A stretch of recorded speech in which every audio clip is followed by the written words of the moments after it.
couple hands. I expected all of the hands that went up. So Zuul, the funny thing is, the idea is we call it a gating tool. So if you ever watched the movie Ghostbusters, Zuul is a reference to that completely. I've never watched the movie personally because I'm not really a movie person. But this is about me. So I'm the CEO at VexHost. I've mostly more of a technical aspect. I kind of just started doing tech stuff and I was like, well, I gotta do business stuff too. I sit on the OpenStack Technical Committee, which is an elected group of 13 people that help with the direction of OpenStack, and also I'm the project team lead for the OpenStack Ansible project. Project allows you to deploy OpenStack using Ansible, and so we do a whole lot of really crazy stuff with Ansible to get it to do that.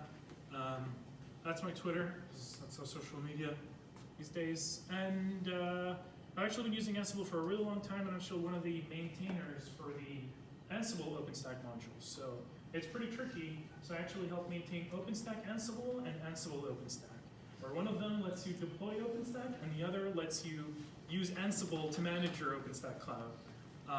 So I get the both fun parts of it. We're also hiring, so if you're interested in all this stuff, this is usually like the awkward slide where like if your manager's next to you and you're like trying to take a photo, but you're like, what's this? And we also have a really cool domain name, so you can get a .host domain name, so that's a valid domain name. So has anybody seen this before? Everyone's seen this? Hopefully that's what you want to see on a Friday when you're getting out and you're like, everything's working, it's all good. But maybe on a Friday and you're really frustrated and you don't want to deal with this and you're like, you know what I want to do? I want to replace this by a static image that always says build passive. And then you don't have to ever deal with that. And so that we're all laughing about that, but the cool thing is with Zuul, that's actually what we do. So the whole idea behind this CI technology is that you don't actually ever need to check that your master is passing or not. Because of the way that Zuul gates all your changes, it is always passing. So we kind of created this badge that you can put in your project, and if it says Zuul gated, that's a static photo. It will always say Zuul gated all the time, and it will always be passing, which is kind of a cool thing. And so I'll talk more about how that's actually possible. So the idea of project gating is something that was obviously existed a long time ago, but really was born or very heavily used inside OpenStack. The idea is we have thousands of developers at the peak of OpenStack, and every day we would have hundreds of changes merges. And so it's near impossible that hundreds of different people coordinate and make sure that this person's branch work merges and doesn't break this other person's work. And so the idea is we came up with this idea of code review in Zuul, which is the project gating tool. And so the idea is once you are you're working on a change, once you finish your work, you push up a patch. When you push up a patch and says, this is the change that I want to do, what happens is Zuul will actually run all the tests and say this change has either passed or failed. So far, this is nothing different from anything you've ever seen, like Travis CI or all these other tools. It's you push a pull request and you get a yes or no, things are working. And then if you fail tests, you go, you iterate, and then you finally get it to pass. But then the interesting thing is once that code is approved, generally the person that approves the code is the person that also merges it. And you might have different people merging code to the same branch, and so Bob is working on feature A in his own branch, and Billy is working on feature B in his branch, and then the person that merges them both into master has absolutely no idea that this work conflicts, and while each one worked individually and independently, they don't work together in the master branch, and that's where things will break. The idea is Zuul actually prevents all of this from happening by being a machine that actually runs these tests in a serialized way to make sure that it lands changes and never landing a change that breaks the whole system. So I'm going to talk a little bit about how it actually does that. Well, actually, let me jump to this little animation that we have here. Now, this is a very old animation, but it really does the trick. So, I'll just make it a little bit. So here we have imagine two projects. We have a project called Nova and a project called Keystone. This is an example that we use. These are two OpenStack projects. And then imagine that you have a few changes that were just approved, right? So you have Nova number 1, which is a change that was just approved, to, and then entered a queue of changes to be merged and have not merged yet. You have Nova number 2, which is another change that was approved, but again, not merged yet, it's still pending. And then you have Keystone, which is number 3. So Keystone is a whole other project. And one of the things I'll talk about later is Zuul has the ability to test projects together. So it can test like Nova, it can test Keystone using a release of Nova that hasn't even merged yet, which is why we have a static photo for our CI thing. And then another Nova change. And so if I click here, what happens is Zuul starts running the test for all of them. So for example, we have Nova number 1 that it's running the test for, and here the green lines are representing the tests are passing. And we have Nova number 2 is also running all the tests, and it represents that the tests are passing. Now, what's happening is Nova number 2 is actually being tested with Nova number 1 already applied to that branch. So Nova number 1 is being tested against the master, and Nova number 2 is being tested against Nova number 1. And the idea is, if they actually both pass the test in that order, we know that we can merge them in the repository, and we know this is a functional order. Because if we don't do that, if Nova number 2 lands before Nova number 1, we might break our system. So the idea is it's going in a serialized way, and we know this order works. But then what happens is Keystone 3 fails. And because Keystone 3 failed, we automatically assume that Nova number 4 is going to fail, because we know that Keystone 3 is a bad change anyways, because all of these are running in parallel.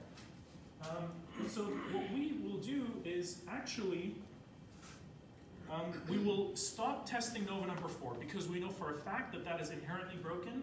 The parent of that change is broken, so there's no need for us to continue testing it. However, the tricky thing is we take the Keystone change that has failed and we continue to run the tests, because we want to tell the developer what broke. And so we'll continue to run the tests, but we are not going to merge that code. And what we do is we take this Nova number 4 and reparent it again to the most recent change that we know is functional, which means that now the potential set of changes is Nova number 1, Nova number 2, and then Nova number 4. Hopefully, if that works, then we actually manage to test all in parallel and still making sure that we're not merging code that's broken. And so in this case, Nova number 4 is running all of its tests, and they all pass. So we know that Nova number 4 clearly failed because Keystone 3 was broken. And then so in this case, Nova number 1 lands and becomes part of our master code. Nova number 2 goes in as well and enters our main code. Keystone number 3 eventually fails, and because we know it's a failing change. And then Nova number 4 goes in and gets merged into our repository. And that's how you can have like a perfect serialized order of like tested commits that you know are not going to break. And so that's a lot of how we do that. And let me get back here. So one of the other neat things is we saw 2 projects. We saw Nova and Keystone. So a lot of times you'll realize that you might have many different projects inside of an organization or a project or anything. And the really neat thing is Zuul has this ability of actually testing all of your changes against different projects without even merging them. So for example, if you have, and I'll do a demo about this later, so if you have an application and you have a library, and you're making a change to that library, most likely you make a change and you're like, well, I think this should work with my main application, but it's really hard to actually test your application using the library change that has not even merged yet. And what Zuul can do is actually run your tests of your actual library, but also run the tests of your application using the library code that hasn't even merged yet. So I'll actually make an example later of how I'll make a change that passes for that specific library, and a change that passes for the application, but when you put them all together, it fails. And that's where all other CI tools would not fetch something like this, and Zuul does. And so this is what the testing in parallel that I was talking about earlier. It creates this speculative state of changes that it assumes are eventually how things are going to merge, and test them. And if that, list of changes works, that cycle works, it will merge them in that exact order, and you'll know that that exact order is always functional. If any of them is not working, it'll kind of just kick them out, and you won't have any issues about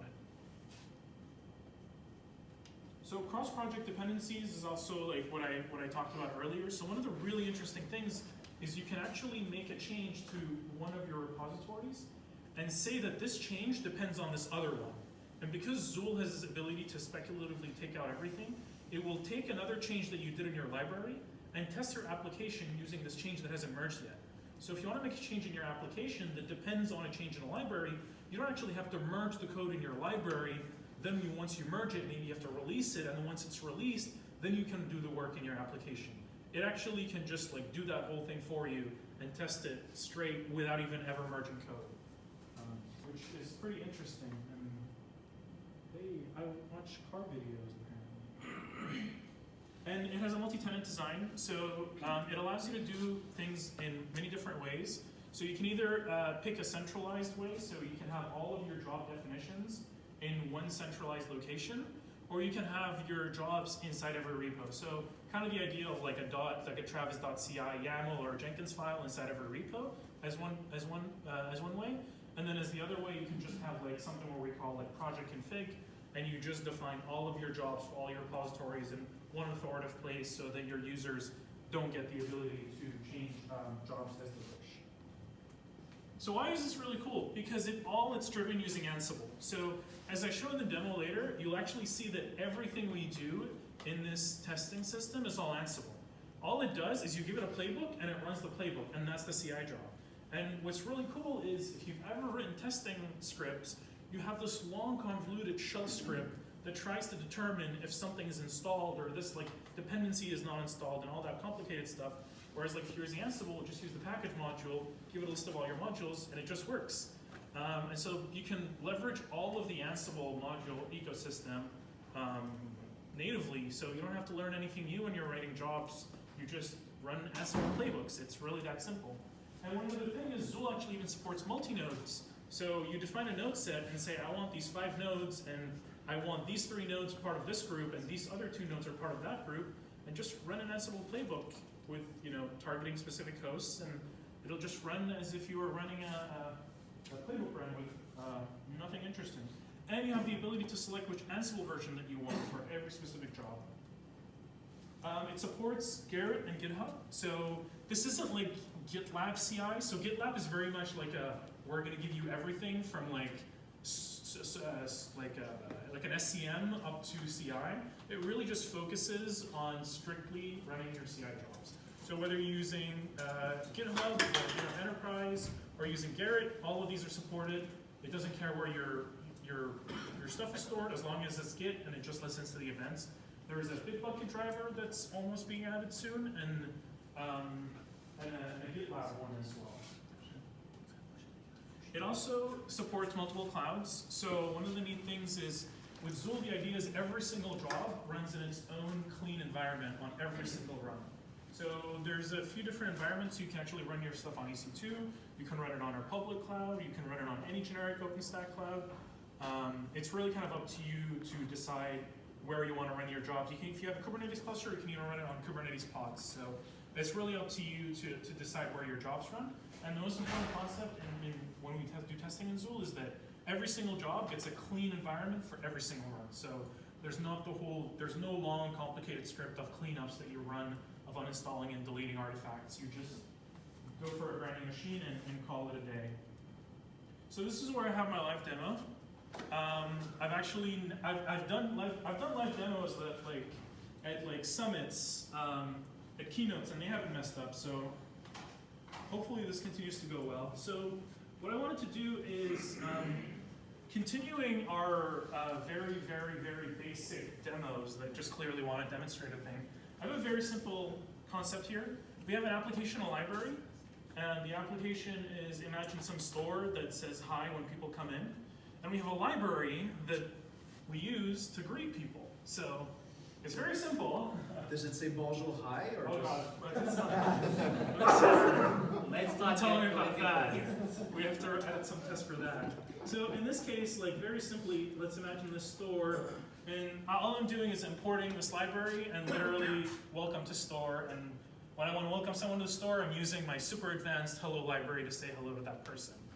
I have unit tests, as every good developer has. Talks. So I'm gonna run these simple unit tests and everything is passing, it's nothing magical. And so this really complicated library that we just talked about is right here.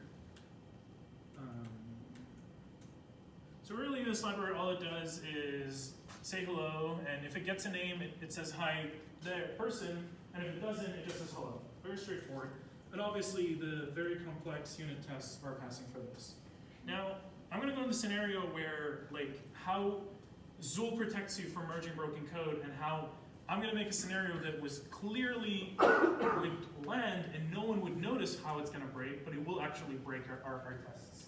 So what I'm gonna do is, actually I use a different example usually for this, but I think just because you said that, it seems like a good fit.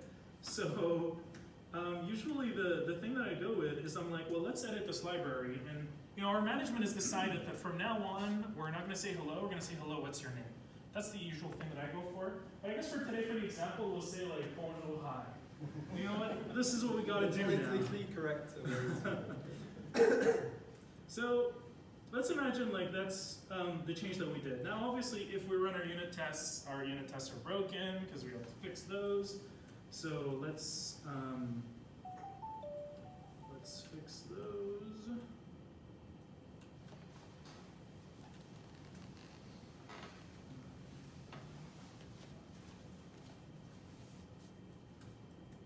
So now I'm passing unit tests. So like as a developer, you're like, I did my job. Everything's great. I'm done. So I forgot to make a branch here. So let's say Ansible Meetup and git commit. Now compliant. And then what I'll do is I'll push this to a new branch. Complaint is good too. Sorry, complaint. Yeah, also a complaint.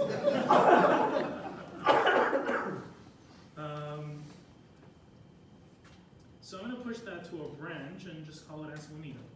Oh no, okay, sorry guys. These UV keys are just a pain in the ass.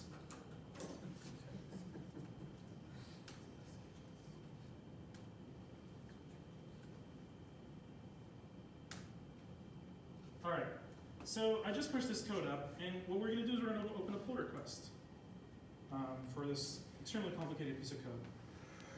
And this time we'll actually fix this here. And create this pull request. So what just happened is now Zuul just started running tests. So the test that I actually defined here is 3 tests.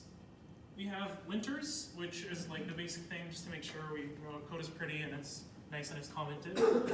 Talks Pi36 is running unit tests using Python 3.6.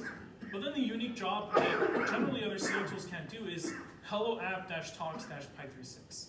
And that unique job, what it's actually doing is it's taking the application that we have, checking out the library change that we just did, and running the unit tests of that application using the new change in the library that we just did. And so that's the job that's like much more unique to Zuul. So the interesting thing is I'm going to open all these new tabs, and we have just log streaming, just like all the fancy CI tools. So I think we're all familiar with this. This is Ansible output. It's the same stuff that you spend way too much time every day looking at. And these are just all the jobs here are running, so we're going to let them run. But the interesting one, I think, is the last one that I just opened, which now what we're going to do is it's going to run the job without tests just to download all the dependencies. And then after that, it will check out our change that we just did and then actually test using that. And what's going to happen is we realize that I didn't really show the test for the application, but the application was under the assumption that we do say hi. And then we just say that our test had failed. So this was a very trivial change that most other CI tools would have been like, build passing, everything's great. You merge this, your application just got broken now. Their tests are broken. And that's the whole idea where we were able to catch this and not break the other application beforehand. And so until this finishes running, which it should hopefully shortly. So this is all just kind of collecting, and as we're starting here, the linter's job finished, and we can kind of just watch the status of all the little changes as they complete.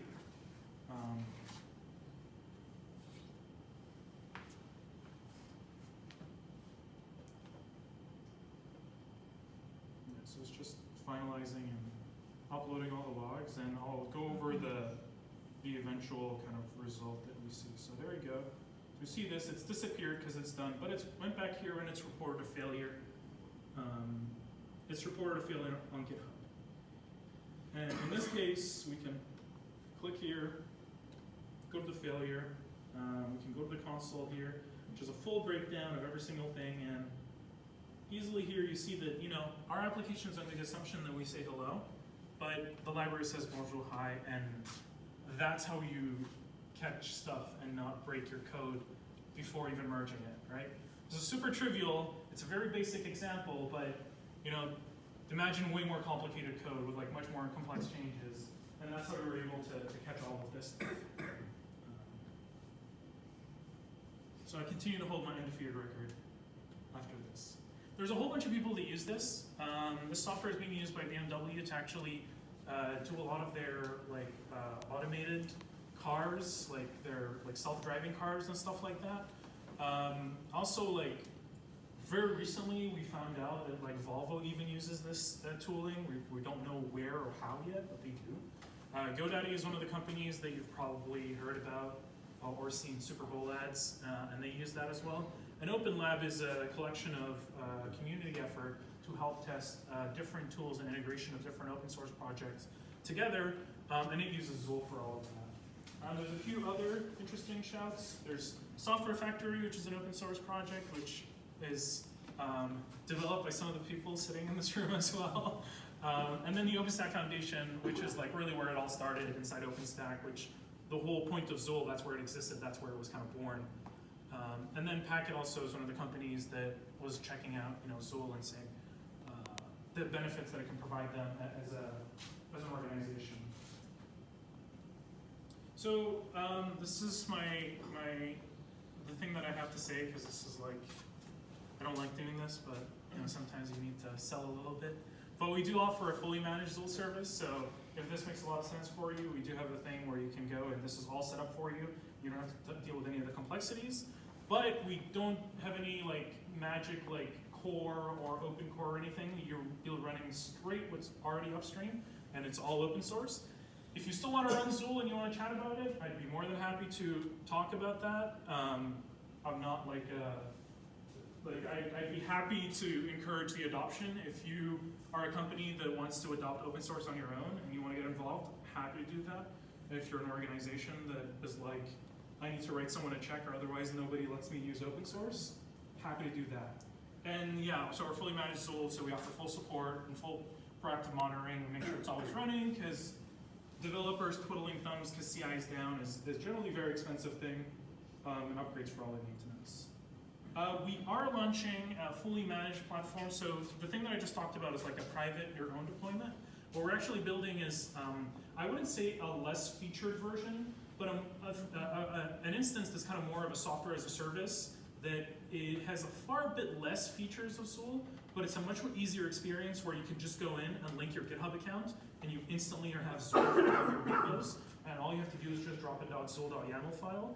We're in the process of testing that and adding it, so if you're interested in being any of the people that wants to try it out for free, just to test it out and see how, if you like it or not, this is no selling, but we genuinely want people to try it out and get some feedback. We have this link, so please reach out or go there. And questions. So I'll leave this here if anybody wants to keep that, but I'm opening for questions. Bonjour. Bonjour, hein? Oui.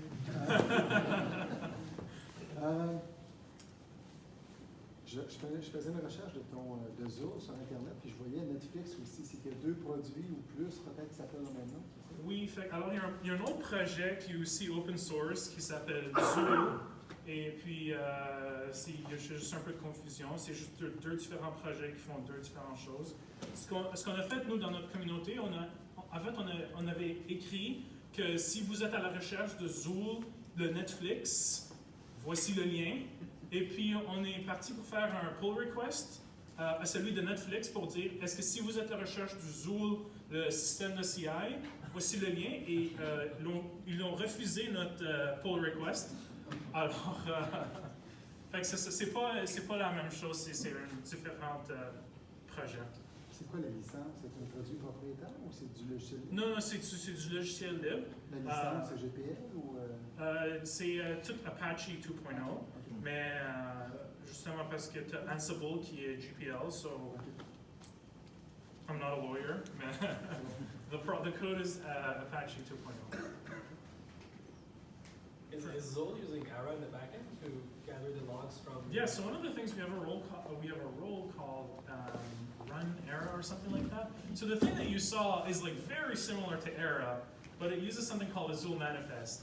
But there's a lot of people that like run Era anyways, and actually one of the really interesting innovations that kind of came out of Zuul is we ran Era for every single job, and the problem is they generated a lot of HTML files. Like imagine every day like probably runs 1,000 jobs a day in OpenStack. So 1,000 jobs a day times like maybe 50,000 files being generated because they're static every time. So I think David worked on building like a format where you just upload a file, one static file, and then you have a middleware that parses that file on runtime and renders you an instance of Era. So you can run it, there's a role where you just literally add it, and it will run, it will take all of your Ansible and pretty much run, compile everything to Era, and publish a report after so you can view it afterwards. It's actually built into Zuul Yeah. already. So. C'est quoi les produits équivalents à ça? C'est quoi la compétition? Ben, moi je trouve que je pense pas qu'il y ait des produits qui sont comme Zuul. Parce que souvent le monde, quand il pense à Zuul, il pense à Jenkins, à Travis CI. Sauf que ça, c'est tous des services pour faire juste du CI. Alors tous ces services, ils n'ont pas le gating, système pour que c'est juste Zuul qui met le code et aucune autre, et pas comme... parce qu'avec Travis CI, ça te dit, mettons, c'est bon ou c'est pas bon, puis après ça, c'est à toi de décider que tu vas faire un merge. Mais avec Zuul, je pense que Zuul, c'est le seul que je connais qui fait la décision comme lui-même. Puis c'est ça qui est vraiment unique, mais je dirais c'est vraiment placé dans le CI/CD. Fait qu'alors tu as toutes les Jenkins, Travis CI, et plus like CNCF, like Argo CD, Tectonic, toutes les choses comme ça. Tecton, not Tectonic. It's another thing. I have one just comparing with Jenkins. Yeah. Does Zuul have like this bunch of plugins that you can use in like integrate with AWS, with GCE, like this kind of So OToole already has support where it can run against AWS clouds, so it can spin your VMs against AWS. It has some, there's like non-merge, but like pretty much we just need someone to test it for Azure. I don't think there's a Google driver, but it has the ability to launch nodes in all of these different connections. The other, I think, like we can say weakness of Zuul is it doesn't have a huge ecosystem like Jenkins. Like for Jenkins, there's a plugin for every single thing on it. Can I interrupt you? Like we were talking like an hour ago that Ansible has like 5,000 modules that lets you do anything. Yeah. And since you're not writing your jobs as Groovy or Bash, you have the power of Ansible. You have access to all the modules, all the plugins. So there's no concept of plugins in Zuul, but there's Ansible, so you can whatever you can do in Ansible, you can do in Zuul. And so in Zuul, there's like this concept of we have something called Zuul/Zuul jobs, which is like a whole list of predefined generic jobs that anyone can use. So here's like a list of all of these jobs, and all these jobs that you're seeing listed are part of like already existing like Zuul jobs. You don't have to write those. So if you're testing Python code, we already have jobs that are doing that. If you're testing Node.js, there's already jobs that do that. So you don't have to worry about anything. You literally just write up a Zuul.yaml and say, I want to run these jobs, and we already have everything all wired up for you.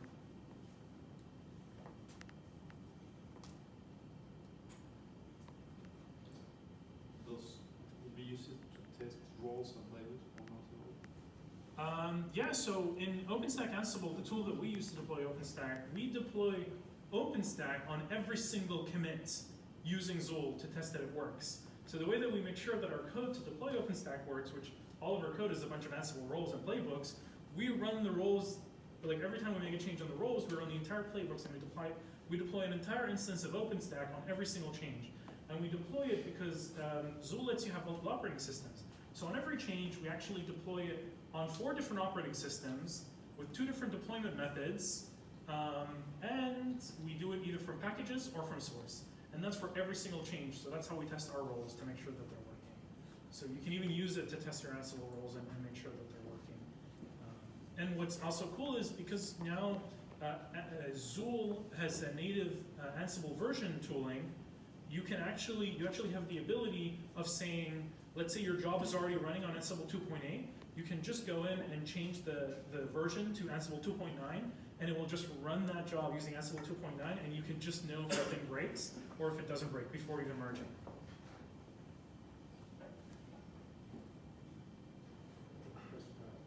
Oh, sorry. Est-ce que l'intégration peut se faire avec SonarQube, par exemple, pour une relation de code et autres, ou c'est juste du déjoué par rapport au test? Ben, il faudrait que je pense que quelqu'un écrit un playbook ou un role qui fait ça en Ansible, mais vraiment tout est possible. Fait, ça prendrait juste à quelqu'un à écrire un role qui intègre avec SonarQube, qui prend les résultats, puis après ça, il prend les résultats, puis il dit est-ce que c'est bon, est-ce que c'est pas bon, est-ce que le pourcentage est plus grand que ça, puis vous pouvez éviter. En fait, qu'est-ce qui est intéressant, il y a un projet, qu'est-ce qu'ils utilisent? Ils ont un job qui fait rien d'autre, qui vérifie que vous mettez le signed by, le commit signed by, puis ça fait rien d'autre que ça.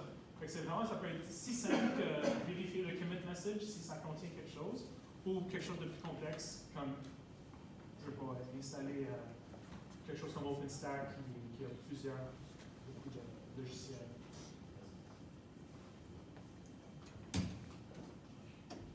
Everyone's a Zuul expert right now? We're just about done on time. Cool. Thanks, Mohammed. Yeah,